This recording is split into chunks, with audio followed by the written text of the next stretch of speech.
On trouve des prétextes pour y rester. Laisse-moi te dire, c'est la parole, ça ne vient pas de Bénédicte. La parole dit ceux-ci, ils sont du diable. Mais les fils de lumière sont lumière. Ceux qui pratiquent la justice sont du juste des justes. Et Jésus est venu pour détruire les œuvres du diable. Alors pour nous qui sommes appelés, pour nous qui avons été prédestinés, parce que sa parole dit, ceux qui ont été prédestinés, il les a appelés.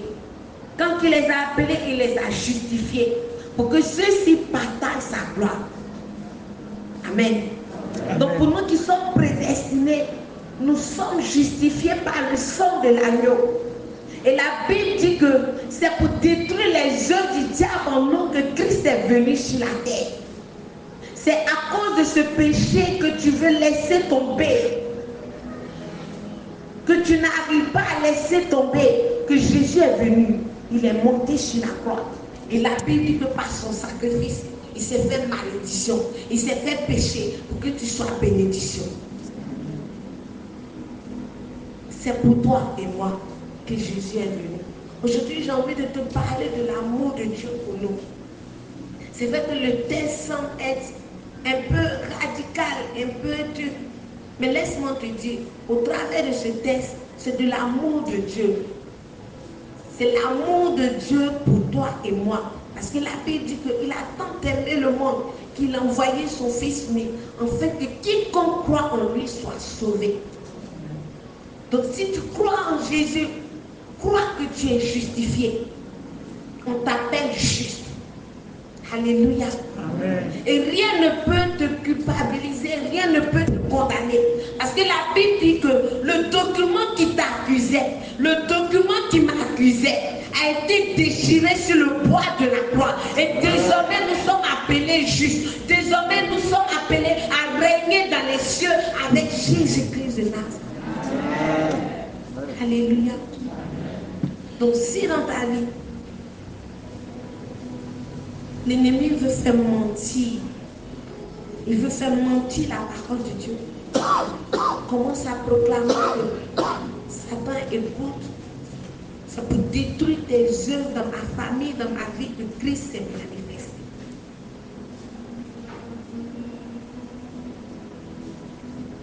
Alléluia. Vous savez, pendant que je parle, mon esprit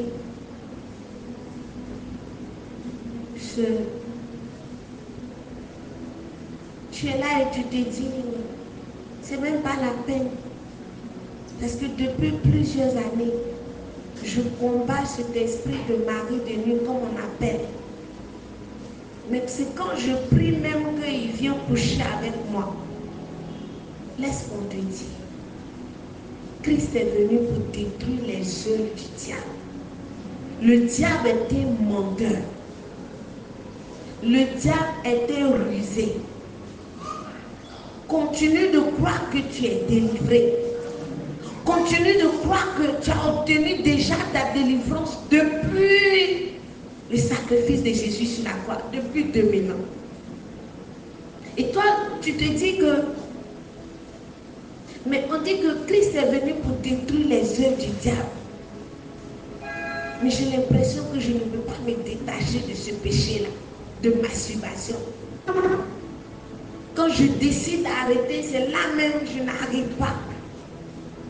Laisse-moi te dire, quand il y a un péché que tu n'arrives pas à te détacher, tu pries, tu veux arrêter, tu n'arrives pas. Ne te fatigue pas. Il y a un démon qui est quelque part. Exerce l'autorité de Jésus-Christ sur ce démon. Et la Bible dit que dans Apocalypse 12, le verset 11, ils l'ont vaincu par le sang de l'agneau et par le témoignage de leur bouche. Qu'est-ce que tu dis de ta vie? Et qu'est-ce que tu proclames? Qu'est-ce que tes yeux regardent? Pendant que tu dis, je veux me détacher de ce péché, mais tu es dans l'environnement du péché. Pendant que tu dis que je veux me détacher du péché, mais tu es dans l'environnement de ce péché-là.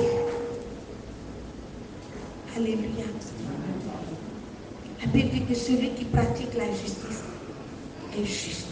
Parce que Jésus est juste. Est-ce que tu pratiques la justice envers toi-même? Est-ce que tu ne te traites pas durement? Est-ce que tu ne veux pas toi-même, tu ne veux pas te faire croire que tu es juste par tes propres forces? Si tu ne pêches pas, si tu ne fais pas tel péché, c'est parce que tu es assez forte, c'est parce que tu es assez fort. Laisse-moi te dire, c'est par la grâce de Dieu que nous pouvons vivre en Dieu. Et la Bible dit que personne ne peut prétendre qu'il est saint si ce n'est la grâce de Dieu. C'est pour ça, dans toute situation de notre vie, nous devons pratiquer l'humilité et demander la grâce de Dieu pour tel ou tel sujet de notre vie. Parce que nous pouvons tout. Nous arrivons à faire certaines choses parce que Dieu nous fortifie. Nous pouvons tout parce qu'il nous fortifie. Nous pouvons rester constants dans notre foi. Nous pouvons avancer dans notre foi. Nous pouvons refuser certaines choses. Nous pouvons dire non à certaines choses parce que Dieu nous fortifie. Alors, envers nous-mêmes, nous devons être miséricordieux. Envers notre frère qui n'a pas encore eu la grâce de quitter le péché, nous devons entretenir la miséricorde et le soutenir dans la prière. Parce que nous sommes champions. Toi, le frère, là, même là, depuis on te dit de te marier, tu es dans la fornication. Et puis on est là, on le critique. Alléluia. Alléluia. La Bible dit que celui qui pratique la justice est comme Jésus qui est juste. Est-ce que tu arrives à le faire parce que toi-même tu peux le faire? Non, tu arrives à le faire par la grâce de Dieu. Mais pendant que je dis qu'on arrive à le faire par la grâce de Dieu, la Bible dit qu'à tes résolutions répondra le succès. Donc parfois, le Seigneur vient au secours de nos faiblesses. Le Seigneur vient au secours, c'est-à-dire que c'est comme les enfants. Je veux marcher, mais je ne sais pas comment marcher. Je commence à me lever. Et pendant que je commence à me lever, une grande personne vient me tenir la main et me conduire, m'aider à marcher. C'est comme ça que Dieu fonctionne avec nous. Est-ce que dans le fond de ton cœur, tu veux quitter? Alors la grâce de Dieu va venir rejoindre ta volonté et tu auras la victoire sur ce péché. Amen. Est-ce que dans le fond de ton cœur, tu désires vivre comme un enfant de Dieu? Alors la grâce de Dieu viendra rejoindre ta volonté pour te permettre de vivre comme un enfant de Dieu. Parce que notre Dieu ne fait rien sans nous. C'est vrai. Il a fait venir Jésus-Christ sur la croix. Sans notre volonté, sans nous, la Bible dit que nous étions encore pécheurs. Quand il a décidé de nous sauver par Jésus-Christ. Mais nous devons contribuer à notre salut. Alléluia. Il dit à ceux qui ont cru, on leur a donné le pouvoir de devenir enfant de Dieu. Ça veut dire que tu as ta part de responsabilité. J'ai ma part de responsabilité. Il y a ce que je dois faire et il y a ce que Dieu doit faire. Parfois on dit je ne peux pas quitter, je n'arrive pas. Moi-même je veux mais je n'arrive pas. Souvent même le démon même est déjà parti. Mais nous refusons de quitter l'environnement. Souvent même nous sommes déjà délivrés. Mais dans notre esprit, nous gardons encore la nourriture de l'Égypte. Dans notre esprit, nous gardons encore les comportements de l'Égypte. Quand je dis les comportements de l'Égypte, c'est dire le Seigneur t'a déjà restauré, le Seigneur t'a déjà guéri, le Seigneur t'a déjà fortifié, mais tu continues de voir dans ton esprit ce démon. Tu continues de le faire vivre en toi, parce que toi-même tu ne veux pas te détacher. Alléluia. Le Seigneur a déjà fait. Vous voyez, il a dit à Lazare, Lazare, sors du tombeau. Après, il a dit aux gens, déliez-le. Ça ne dépendait pas de Lazare. Ce sont les gens qui sont venus le délier. Par la suite, il dit, laissez-le partir. Alléluia. Il dit, laissez-le partir. Je ne sais pas pourquoi ça me vient. Mais il dit, laissez-le partir. Donc, on te laisse partir. Mais c'est toi qui dois partir. On te laisse partir, mais c'est toi-même qui dois partir. Je ne sais pas si je dis bien. C'est-à-dire que la Bible dit que il fait de toi un élu de Dieu. Mais par ton comportement, toi-même tu te remets encore en esclavage. Comment? On vient te dire, non mais tu sais ma soeur, vous voyez, récemment il y a quelqu'un qui me disait, c'est maintenant que tu vas vivre les épreuves du mariage. Parce que quand il y a la distance comme ça, c'est là que tout vient. Les tentations viennent et le mariage se détruit. Alléluia. Si tu étais à ma place, qu'est-ce que tu allais faire? Tu dis, ah, c'est vrai, ça la même, de la manière dont j'ai fait mon mari, il y a la même là, ça la même. Alléluia. Ma première réaction était de lui dire que je suis fille de Dieu. Et ce qui m'appartient est gardé par mon Père. Et je ne suis pas obligée de vivre ce que les autres vivent. Alléluia. Est-ce que vous voyez comment on se met sur l'esclavage? Si j'acceptais cette parole, elle allait être une sémence dans ma vie et elle allait produire du fruit. Donc j'allais voir mon mariage se détruire par la distance. Mais je lui ai dit, ça ne me concerne pas. Parce que cette distance-là même, c'est là même, ça va donner de la saveur à mon mariage. Qu'est-ce que tu dis de toi? Quand les gens parlent, non, tu sais que c'est vrai, on prie, nous tous on prie, on prie. Mais il faut savoir que cette maladie-là, elle est incurable. Tu ne peux pas guérir, il faut toujours prendre tes médicaments. Et puis tu es là, tu es dessus propre. Tu bois les médicaments. Alléluia. Vous savez, je suis de ceux qui veulent être des personnes radicales. Et je veux prendre la Bible telle qu'elle se présente. Si mon Dieu dit, par ses maîtres ici, il m'a guéri. Par ses maîtres ici, je suis guéri. Amen. Si mon Dieu dit que je suis son enfant et que l'or et l'argent l'appartiennent, alors les soucis d'argent là, je ne dois plus avoir.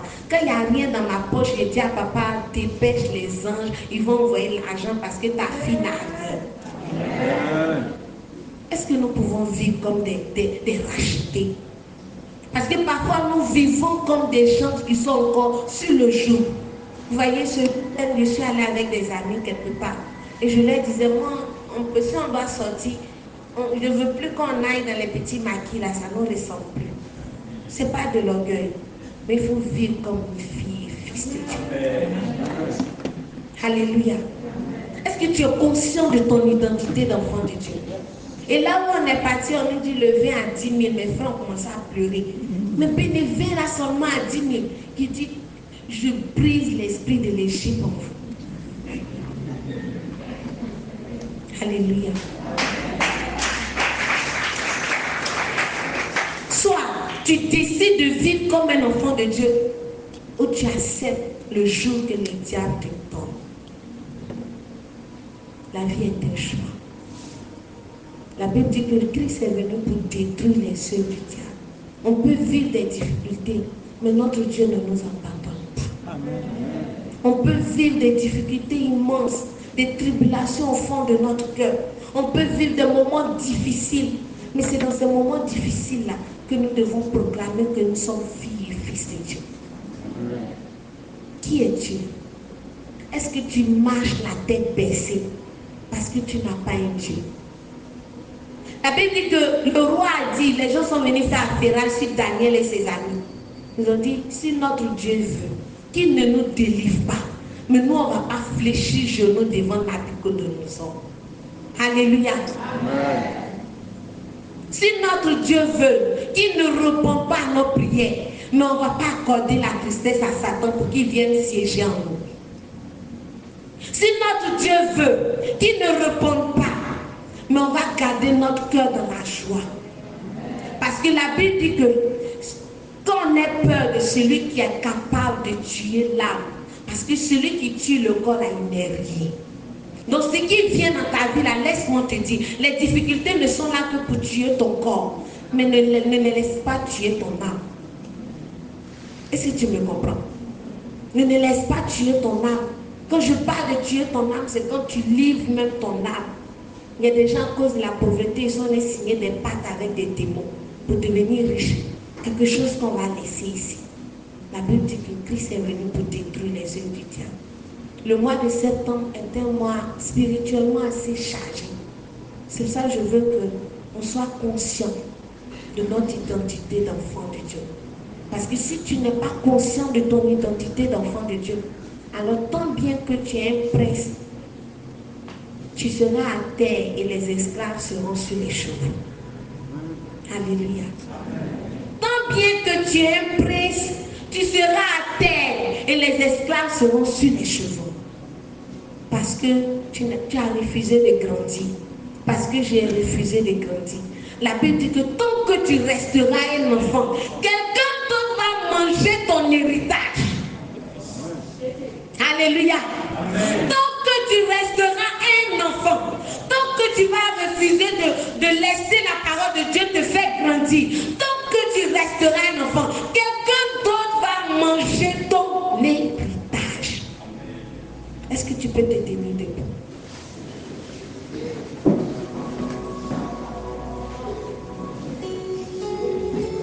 Tu vas lever les mains. Qui es-tu? Commence à te voir. Qui es-tu? La Bible dit que l'héritage que nous avons reçu sur terre, la première partie de notre héritage, c'est le Saint-Esprit. Et l'Esprit de Dieu nous conduit pour ne pas que nous tâtonnons dans ce monde. Il peut y avoir des difficultés, mais l'Esprit de Dieu sera là pour te donner la révélation du moment. Comment ça dit? De gloire en gloire.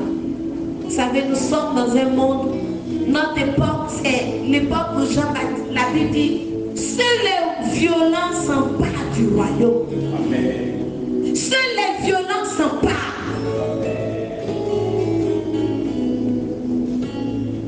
De gloire en gloire. Tu vas dire de gloire en gloire. Et il y a des combats où on dit que c'est profondeur comme profondeur. C'est esprit comme esprit. Qui tu es? Qui tu es? Qui tu es?